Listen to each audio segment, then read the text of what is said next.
Bonsoir à toutes et à tous. Donc chronique numéro 69.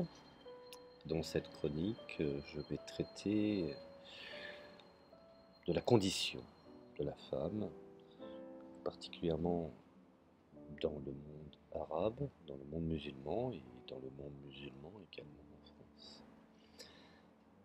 Alors pour illustrer finalement au fond mon propos, je vais un peu expliquer d'une manière succincte l'évolution de la position de la réalité de la femme depuis la seconde moitié du XIXe siècle. Il faut savoir une chose, la question féminine apparaît comme un enjeu politique central des sociétés arabo-musulmanes, encore aujourd'hui.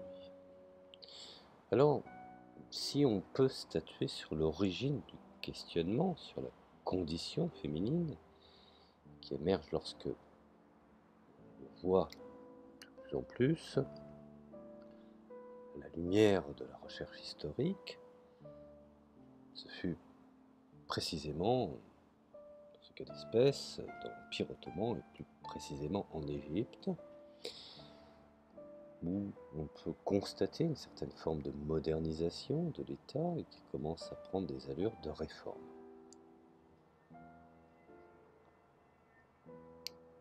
Bien entendu, je parlerai seulement dans le cadre, je dirais, de la position, de la situation de la femme au niveau historique. Je ne vais pas parler d'autre chose, et donc je dois reconnaître effectivement que l'objectif de cet aggiornamento à l'échelle nationale est le renforcement des États musulmans face à une Europe de plus en plus menaçante. Alors, bien entendu, il s'agit alors d'éduquer les filles en vue d'en faire de bonnes mères et des épouses à la hauteur des nouvelles aspirations du pouvoir, sans ambition aucune de remettre en cause, soyons sérieux, l'ordre patriarcal. À cette époque, déjà, les premières revendications féministes sont qualifiées d'occidentales par leurs détracteurs, puisqu'elles portent sur le retrait du voile, le refus de l'enfermement et l'accès à l'éducation, déjà à l'époque. Ainsi, je dirais que depuis un siècle et demi, l'évolution du statut des femmes constitue à la fois l'une des plus, je dirais, l'un des plus puissants facteurs de transformation de ces sociétés, et je dirais même l'une des conséquences les plus significatives de ces changements. Alors je vais essayer de révisiter un petit peu la question féminine et considérer comme un analyseur de l'état global des pays arabo-musulmans en articulant l'analyse des rapports sociaux, de sexe, aux problématiques politiques et économiques et sociales qui se posent, je dirais, dans certains d'entre eux, et plus particulièrement même dans certaines communautés ne résidant pas dans des pays musulmans. Alors, comment dresser un état des lieux de la violence domestique, où les femmes subissent une violence physique et psychologique, diffuse et intime, c'est-à-dire non publique, significativement aggravée, je dirais, par une situation de crise économique qui, nécessairement dans ces sociétés patriarcales, touche en premier lieu les hommes. Alors l'assignation prioritaire des femmes à la sphère familiale engendre automatiquement et inévitablement, je dirais même, leur marginalisation dans le secteur économique. Et si on observe un petit peu les clivages qui caractérisent le secteur de la santé, dans certains pays, par exemple, comme en Jordanie, qui font obstacle à l'établissement de liens de solidarité entre les employés du milieu hospitalier, pour ne parler que celui-ci, la division des sphères privée et publique en fonction des sexes, illustrés par, je dirais, différents articles susnommés, donc, et ancrés dans les représentations sociales et régulièrement réaffirmés, je dirais même par les canaux d'information publics. Alors comment essayer de voir dans tous ces différents pays, allant bien entendu du Maroc jusqu'à l'Iran, cette situation qui, en définitive, stagne et ne permet pas à toutes ces femmes de pouvoir bénéficier ce qui devrait leur revenir de droit. Nous avons déjà, je dirais, dans ce cas d'espèce, la sphère privée et les violences qu'on pourrait qualifier, Dieu sait que malheureusement c'est une réalité, et cela ne sert à rien de les nier, la violence domestique à l'égard des femmes dans la société. Alors bien entendu, cela peut être justifié par des pratiques culturelles qui entretiennent la violence à l'égard des femmes.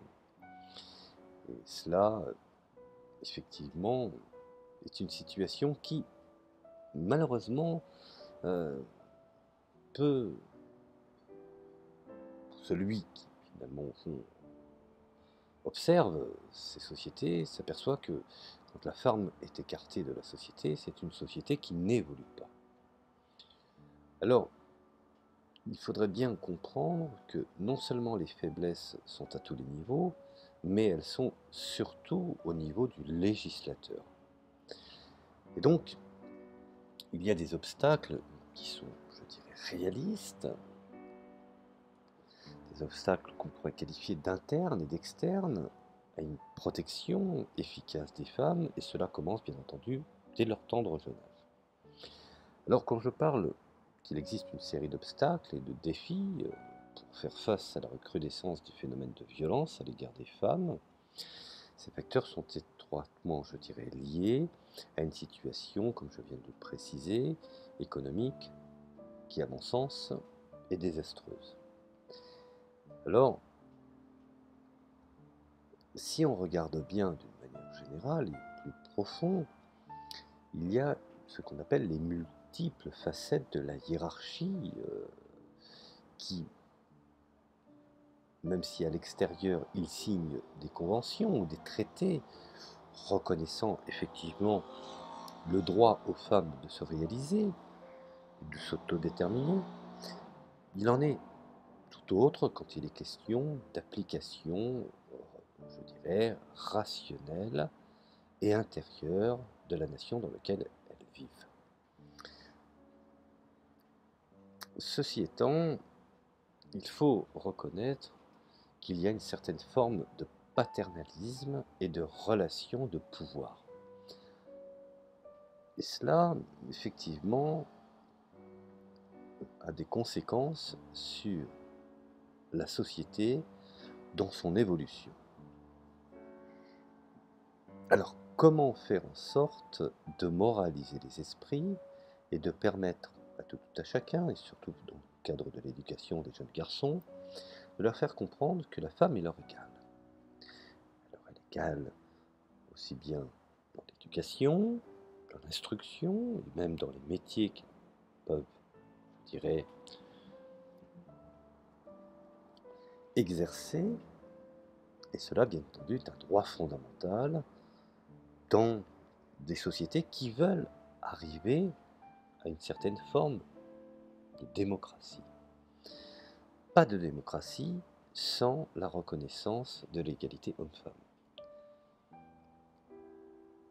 Alors, je ne vais pas citer, je dirais, des éléments existentiels de tout à chacun, d'individus qui auraient subi, donc certaines situations dans certains secteurs d'activité pourraient être, je dirais, citées, mais il est important, à mon sens, d'avoir déjà un moratoire public sur des modes d'être et de faire culturels dont on pourrait avoir honte. Et de reconnaître effectivement que la société fait fausse route. Alors ceci sans pour autant invalider toutes les formes de régulation juridique des activités humaines, en particulier celles qui paraissent être illicites, tant du point de vue du droit que de la morale, se prévaut dans la jonction entre une tradition multiséculaire et une modernité inspirée du modèle occidental. Eu égard bien entendu à la position que les progressistes pourront ainsi revendiquer au sein, je dirais même, du champ médiatique. Alors, il est important que, grâce à un cadre légal instaurant de manière précoce l'égalité entre les sexes, l'État qui activement, normalement, devrait être encouragé, l'émancipation féminine, certains États ont fait, je dirais, dès leur début, un motif de revendication. Je prends par exemple dans le cas d'espèce l'Algérie de Ouattara Boumedienne qui intégra la femme dans son émancipation, aussi bien dans l'armée que dans les universités. La Tunisie de Habib Bourguiba, donc le Distourne et le Distourne, qui effectivement a encouragé l'émancipation féminine, et même on pourrait dire que la Tunisie, même l'Algérie de ses débuts, est réputée comme étant extrêmement progressiste en ce qui concerne la situation des femmes, notamment par, je dirais, comparaison avec les autres États arabes. Nous avons également l'Irak, la Syrie et bien entendu l'Égypte de Nasser. Un demi-siècle après l'indépendance de ces pays, le cadre de vie des Tunisiennes, je dirais, s'est caractérisé par une certaine hétérogénéité. Les femmes occupent une place toujours plus importante dans la vie publique, et ce, malgré l'islamisation et la radicalisation de certains. Les choses avancent, et dans tout domaine, tout secteur confondu. Leur vie privée, toutefois, reste sous l'influence des traditions. Aujourd'hui, on peut dire qu'elles se voient donc confrontées à un défi principal, la modernisation en surface, je dirais, du monde arabe. Alors même si on peut parler d'exception, quand on évoque par exemple la situation des femmes dans le monde arabe, on pourrait parler de certains pays, souvent figure d'exception. Il suffit d'ailleurs de jeter un coup d'œil sur les indicateurs socio-démographiques et économiques pour se rendre compte. Et donc, il faut bien comprendre que le féminisme d'État doit avoir ce que j'appelle ses précurseurs. Je parlais tout à l'heure de Bourguiba et de Boumedienne, qui ont indiscutablement joué un grand rôle dans la promotion de l'émancipation des femmes. Et il ne faut, je dirais toutefois, pas oublier que le thème de l'égalité homme-femme a fait l'objet de discussions intenses bien avant la présidence, je dirais, de Boumedienne comme de Bourguiba et d'autres pays dont la liste serait longue et fastidieuse. Prenons le cas d'espèce de la Tunisie de Bourguiba, dans son célèbre, je dirais, l'inauguration de ce célèbre code du statut personnel, fondement des droits de la femme tunisienne. Tahar Haddad fait figure de pionnier dans l'émancipation des Tunisiennes. S'appuyant sur la tradition libérale de l'islam, Haddad a exigé dès 1930 un changement radical du statut de la femme musulmane afin de l'adapter aux conditions du XXe siècle. Nous avons en ce cas d'espèce également Ali Shariati, pour ce qu'il en est de l'Iran, qui considérait que la femme également doit être émancipée. Malheureusement, son image a été récupérée et travestie, voire déformée par la révolution de Khomeini. Mais cela est une autre histoire.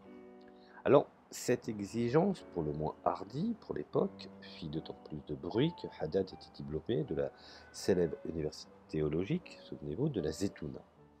Haddad était un opposant du voile, il comparait la muselière que l'on met aux chiens, par exemple, pour les empêcher de mordre.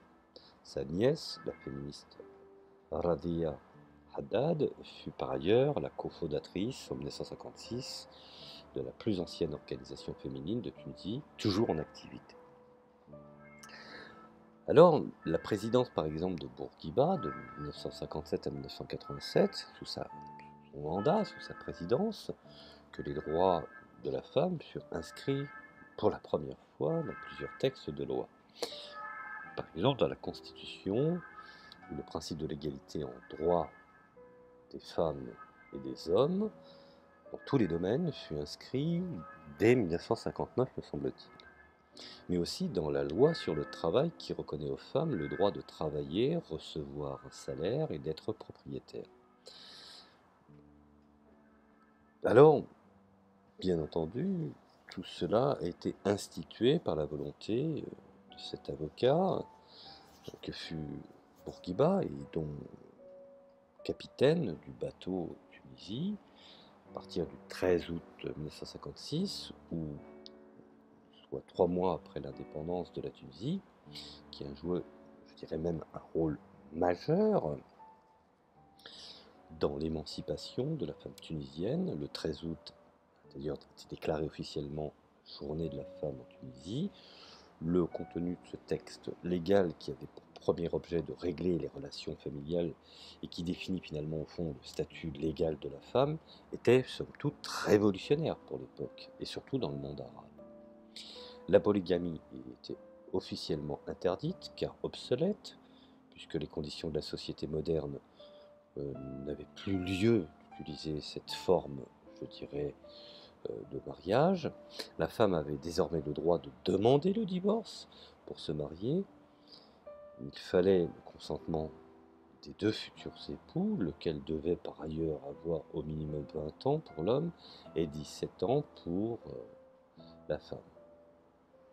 Alors, effectivement, il y a eu en son temps une multitude de modifications depuis 1959. On voit par exemple qu'en 1993, par exemple, le paragraphe sur les obligations réciproques des conjoints qui mentionnait l'obéissance de la femme à son époux a été adapté. Il figurait désormais la bienveillance avec laquelle les époux doivent se traiter. La modification la plus récente date de 2008 et garantit à la mère le droit de garde de ses enfants en cas de séparation ou de divorce. À partir des années 60, Bourguiba poursuivit une politique énergique en matière de planning familial dans lequel il encourageait les femmes à avoir moins d'enfants et leur donnait accès à la contraception, ouvrant ainsi la voie à la légalisation de l'avortement. Alors les femmes tunisiennes ont, je dirais par ailleurs, obtenu le droit de vote en 1959, ce qui a fait de la Tunisie, je dirais, une pionnière en l'espèce. Et pas seulement parmi les États arabes, le rapport de Bourguiba à la religion fut moins cohérent que son engagement pour la cause féminine. Sa politique fut généralement plutôt laïque. En 1981, Bourguiba édicta ainsi un décret interdisant le port du voile dans les administrations, les écoles, les universités et d'une manière générale dans les lieux publics. Mais il reste encore aujourd'hui un point critique dans cette politique féministe, celui du droit de succession, lequel repose toujours sur la charia, la loi islamique, des 4 écoles sunnites. Les fils continuent, je dirais, d'hériter 2 fois plus que leurs sœurs, un point sur lequel, je dirais, Bourguiba ne put jamais s'imposer face aux conservateurs de l'époque. Même dans le cadre des accords internationaux, comme la Convention internationale des Nations Unies sur l'élimination de toutes les formes de discrimination à l'égard des femmes. Et pourtant, ratifié par la Tunisie en 1985, le pays continue de maintenir une réserve en matière de droit de succession malgré la volonté réformatrice. Bourguiba se montra plus prudent avec la religion et dans ce domaine, son comportement n'est pas comparable à la détermination, par exemple, d'Atatürk en matière de laïcité. Bourguiba appelait plutôt, je dirais, à l'ijtihad, c'est-à-dire une interprétation, un effort d'interprétation personnel, l'ijtihad, mais une analyse moderne, je dirais, des sources religieuses, sans toutefois remettre vraiment en question les limites de ce qui constitue la religion. Alors, nous avons bien entendu, dans les années 90, sous la présidence par exemple de Ben Ali, toute une série d'organisations féminines qui ont vu le jour avec le soutien de l'État, afin de garantir, je dirais, une meilleure application du droit des femmes. C'est une véritable machinerie nationale qui a été mise en branle. Ce féminisme, je dirais, institutionnalisé, a été conduit par le ministre ou le ministère des Affaires de la Femme et de la Famille, de l'Enfance et des Personnes âgées. Créé en 92, malgré cette forte augmentation du nombre d'organisations féminines, publiques et privées, Ben Ali n'a pas tenu sa promesse de renforcer la liberté d'expression. Les ONG, les organisations, je dirais, non gouvernementales féminines, en particulier le renforcement des libertés civiles et démocratiques, n'ont pas la vie facile en Tunisie. On a entendu une estimation de l'organisation non gouvernementale américaine Freedom House, qui répartit le monde en régions libres, partiellement libres et non libres. La Tunisie reste en 2009 une région non libre. Bon. Alors dans ce contexte, les féministes accusent le président d'instrumentaliser la thématique des femmes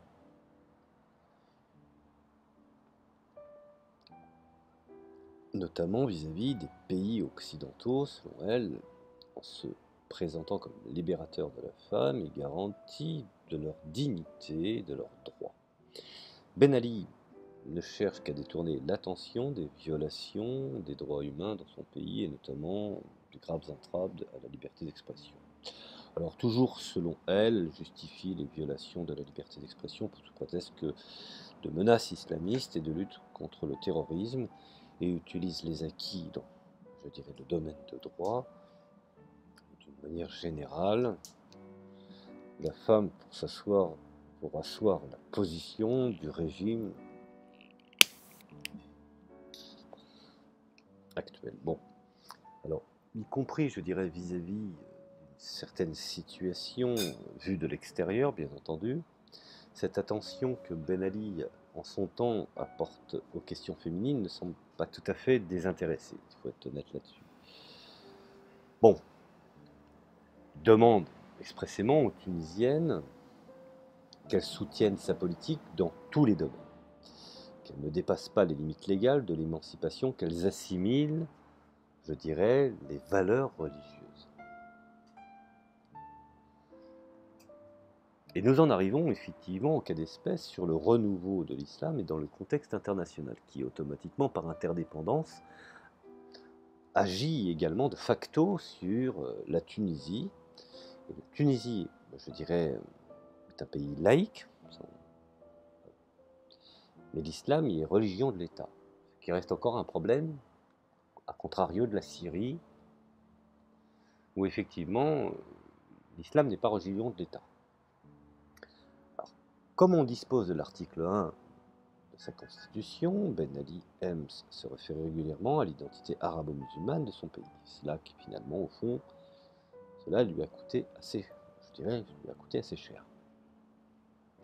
Tandis que Bourguiba, de par son approche, voyait un conflit entre religion et émancipation de la femme. Pour Ben Ali, le rapport entre les deux thèmes est clair. L'émancipation de la femme doit se faire dans les limites de l'islam. Et ne pas, je dirais, ne pas dépasser ces fameuses limites. Ben Ali a également pris, je dirais, différentes mesures pour s'assurer les voix toujours plus nombreuses des croyants. On peut notamment citer la réouverture de l'université théologique traditionnelle de la Zetouna, à Kérouane, ainsi que l'interruption du programme télévisé public 5 fois par jour pour la prière. L'État tunisien se réclame officiellement d'un islam éclairé et véritable, une conception centrée sur la tolérance, la modération et la recherche, je dirais, du juste milieu, contre toute forme d'excès, étant bien entendu rejetée. C'est là où le bas blesse, parce que généralement, la population préfère toujours l'original à l'imitation. Alors c'est surtout au début de son mandat que Ben Ali a lutté activement contre une forme d'islam politique, une lutte qui a culminé en 91 avec l'interdiction, notamment du parti islamiste Nahda. Toutefois, même en décrétant illégal ce parti, il n'a pas pu empêcher la montée de l'islamisme. Au contraire, celui-ci a su se renforcer et est actuellement sous influence. Et ce courant est venu de l'étranger, notamment, bien entendu, du wahhabisme saoudien. Les raisons pour, je dirais, de cette réorientation du monde arabe vers les États du Golfe sont multiples. On a commencé par les investissements de la puissance pétrolière, qui est l'Arabie saoudite, dans des pays comme la Tunisie,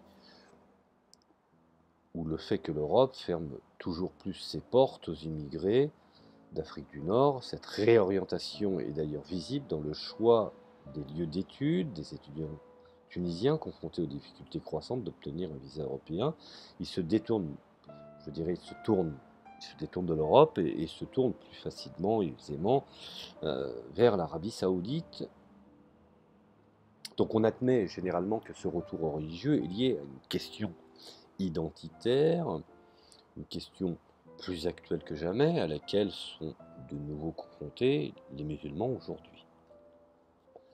Alors bien entendu, des événements internationaux, bien entendu, comme les attentats du 11 septembre et les guerres des États-Unis qui ont résulté en Irak, en Afghanistan, qui ont été perçus comme une agression du monde arabe, l'éternelle question problématique également palestinienne, de même que les revers politiques et économiques de leur propre pays, qui nourrissent le sentiment de frustration, de découragement et contribuent à ce repli religieux, ne pouvant accéder, je dirais, à la modernité. Et ce retour marqué à l'islam est donc davantage perçu comme un mouvement réactionnaire qu'une certaine forme de révolution conservatrice. Alors certains représentants de cette nouvelle religiosité exploitent adroitement et intelligemment, et de l'extérieur le plus souvent, les moyens de communication modernes afin d'étendre leur influence à l'ensemble de la communauté musulmane internationale. Et ces dernières années, la Tunisie a vu elle-même, je dirais, aussi exploser le nombre de chaînes de télévision par satellite du Mashriq.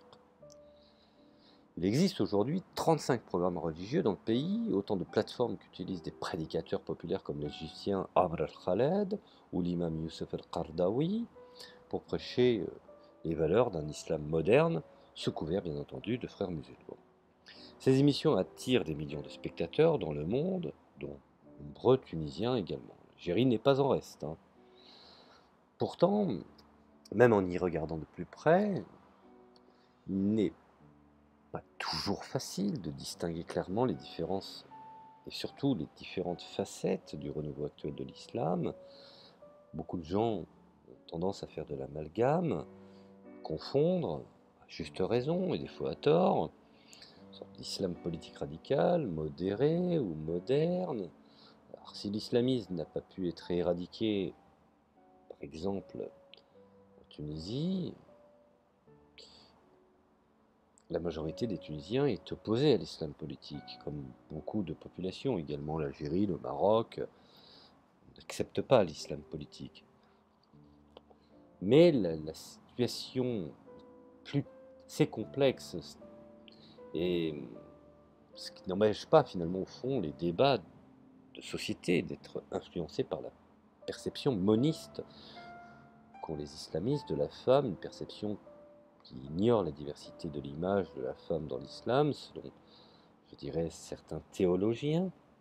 Les idées néoconservatrices et islamistes plaisent toujours aux jeunes Tunisiens, sorte de frustration ou de bouc émissaire que peut représenter la femme face au mal-être.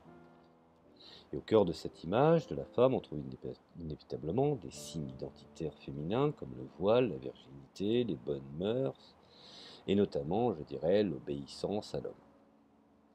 Une image de la femme qui accepte donc l'hégémonie masculine et qui va clairement à l'encontre de la perception moderne et progressiste du monde occidental, d'une femme émancipée, moderne et égale en droit.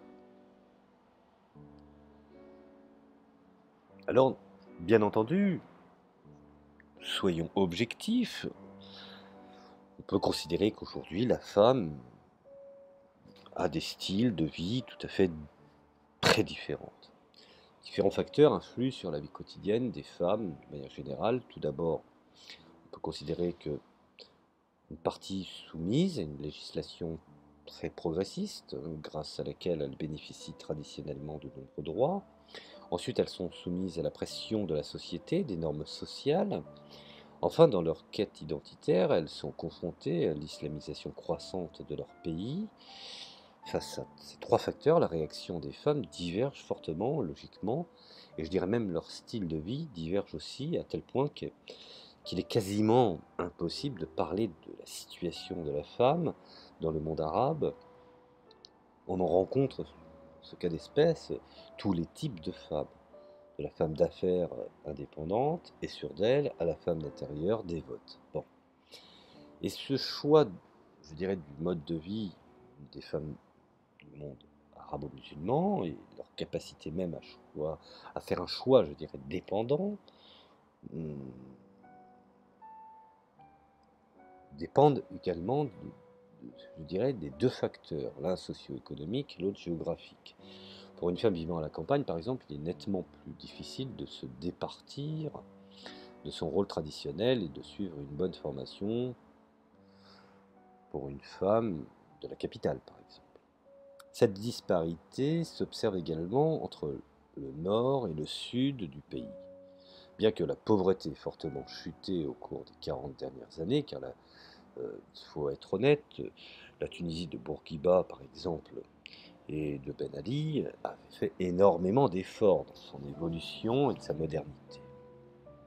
Il est encore impossible, je dirais, de parler d'égalité et des chances en termes d'alphabétisation, d'éducation, de santé ou de travail à l'échelle nationale dans ces pays respectifs.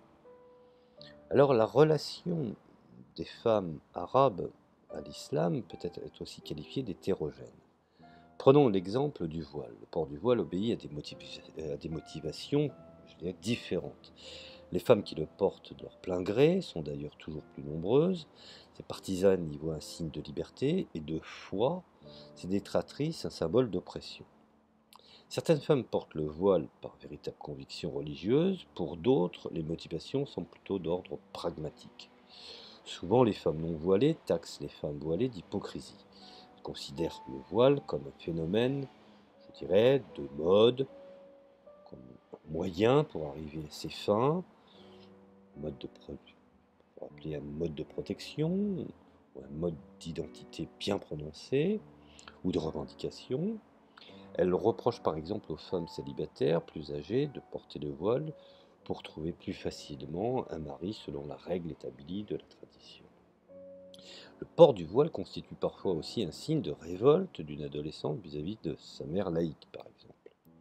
La pression sociale qui reste élevée dans un pays arabe et qui a fortement augmenté dans le domaine religieux est indiscutable, pour le constater. Les personnes des milieux dits modestes, mais ayant un faible niveau de formation, sont confrontées au quotidien à la société, que ce soit dans la rue ou dans le bus, et sont donc particulièrement exposées à cette pression. La perception que la femme, je dirais que les femmes d'une manière générale ont de l'islam varie autant de leur style de vie. D'une part, les libérales sont toutes d'accord pour revendiquer qu'on retire aux islamistes leurs prérogatives en matière d'interprétation des textes religieux. Et cela est une bonne chose. D'autres souhaitent une interprétation féminine pour la femme des textes religieux, ce qu'on appelle les voix des modérés. Elles rappellent également que l'islam appelle à une certaine forme de tolérance. D'autre part, il existe une conviction fondamentaliste selon laquelle le Coran a été et sera, je dirais, et que l'on n'a pas le droit de modifier en ne gardant pas ce qui plaît et laisse, je dirais, laissant le reste. Bon, aux critiques des féministes concernant la soumission de la femme dans l'islam, les croyants opposent la protection que le confèrent le Coran et la charia. Que les choses soient claires là-dessus. On ne peut pas opter pour deux systèmes oxymoriques. Soit la charia est restée en arrière et ne pas évoluer, société stagnante, donc reculante, ou soit adopter une société démocratique et faire partie des nations qui évoluent.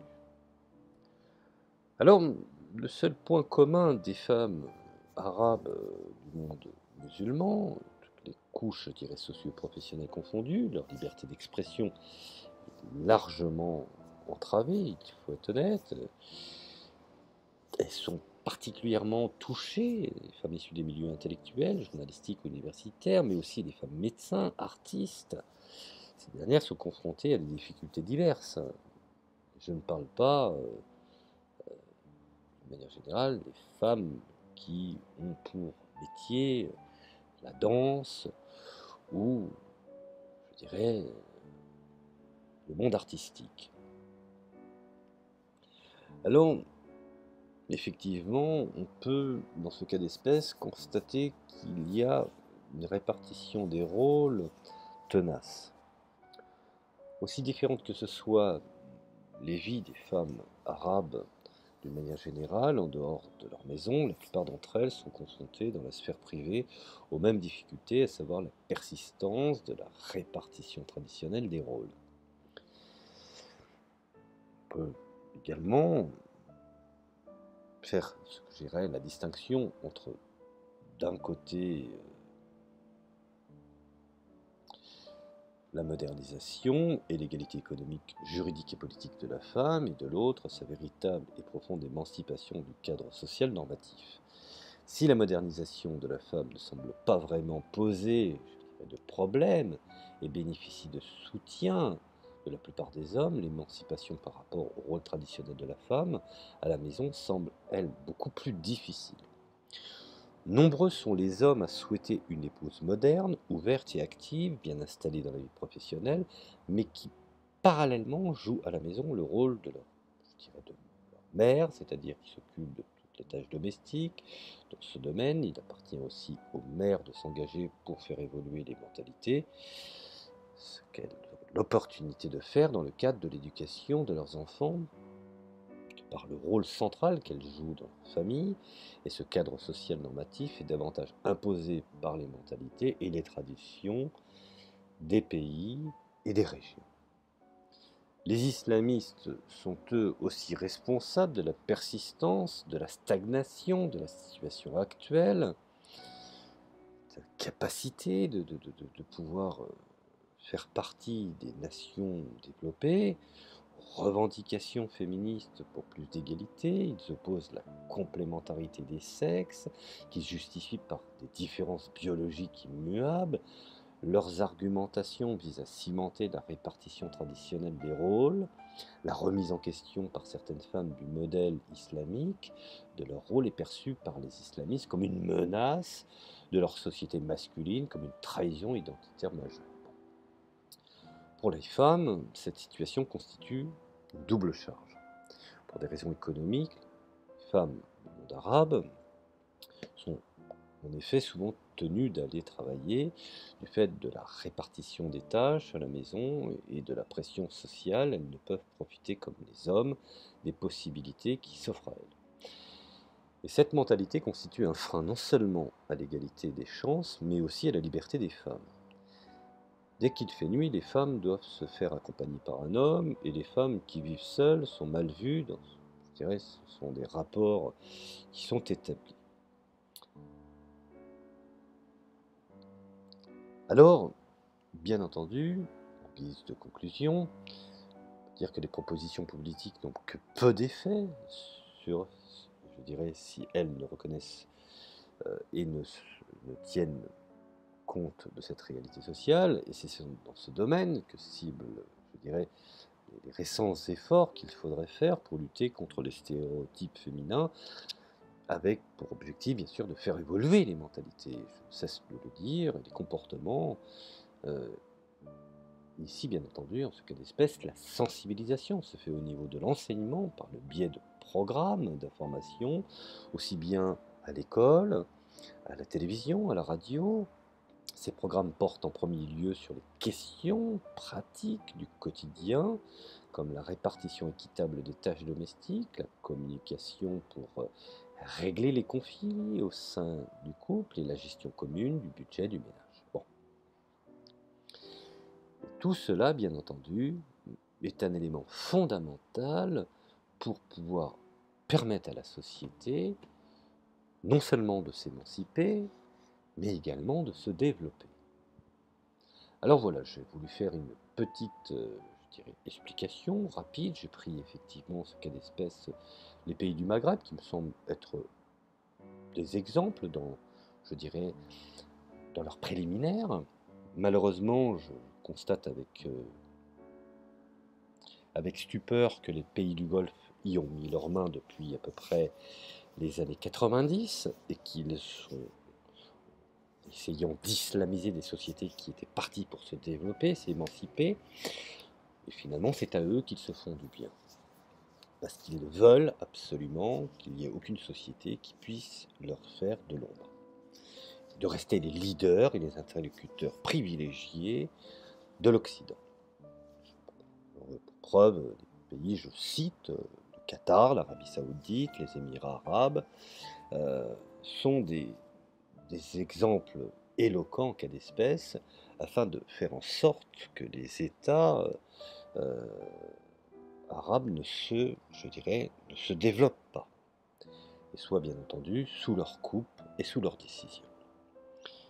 Et en définitive, la dernière de la société qui paye les pots cassés est la femme. Donc encore une fois, point de société évoluée tant que la femme n'est pas l'égale de l'homme.